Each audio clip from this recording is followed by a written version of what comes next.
ನಮಸ್ಕಾರ. ಕರ್ನಾಟಕದ ಭಕ್ತರಿಗೆ ತೀರ್ಥಯಾತ್ರಿಕರಿಗೆ ರಾಜ್ಯ ಕಾಂಗ್ರೆಸ್ ಸರ್ಕಾರ ಹೊಸ ವರ್ಷದ ಗಿಫ್ಟ್ ನೀಡಿದೆ. ಇದೇ ಮೊದಲ ಬಾರಿಗೆ 3 ಟೂರ್ ಪ್ಯಾಕೇಜ್ಗಳಿಗೆ ಸಬ್ಸಿಡಿ ಘೋಷಣೆ ಮಾಡಿದೆ. ಪುರಿ ಜಗನ್ನಾಥ, ದ್ವಾರಕಾ ಹಾಗೂ ದಕ್ಷಿಣದ ಕ್ಷೇತ್ರಗಳಿಗೆ ತೆರಳುವವರಿಗೆ ಸಹಾಯಧನ ಘೋಷಣೆ ಮಾಡಿದೆ. ಧಾರ್ಮಿಕ ದತ್ತಿ ಇಲಾಖೆ ಈ ಆದೇಶವನ್ನು ಹೊರಡಿಸಿದೆ.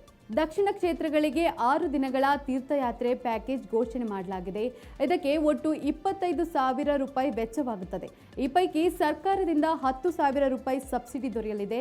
ಇನ್ನು 5,000 ರೂಪಾಯಿ ಸಹಾಯಧನ ಸೇರಿ 15,000 ರೂಪಾಯಿ ಭರಿಸಲಾಗುತ್ತದೆ. ಹಾಗಾಗಿ ಯಾತ್ರಾರ್ಥಿಗಳು 10,000 ರೂಪಾಯಿ ಮಾತ್ರ ಕೊಡಬೇಕು ಎಂದು ಆದೇಶದಲ್ಲಿ ತಿಳಿಸಲಾಗಿದೆ.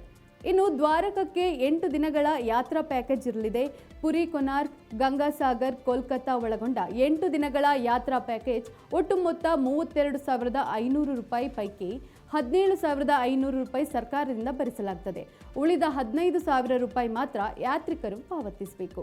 ಇನ್ನು ಯಾತ್ರೆ ಹೊರಡುವ ದಿನಾಂಕ 25/1/2025 ಆಗಿದ್ದು, ವಾಪಸ್ ಬರುವ ದಿನಾಂಕ 30/1/2025 ಆಗಿದೆ.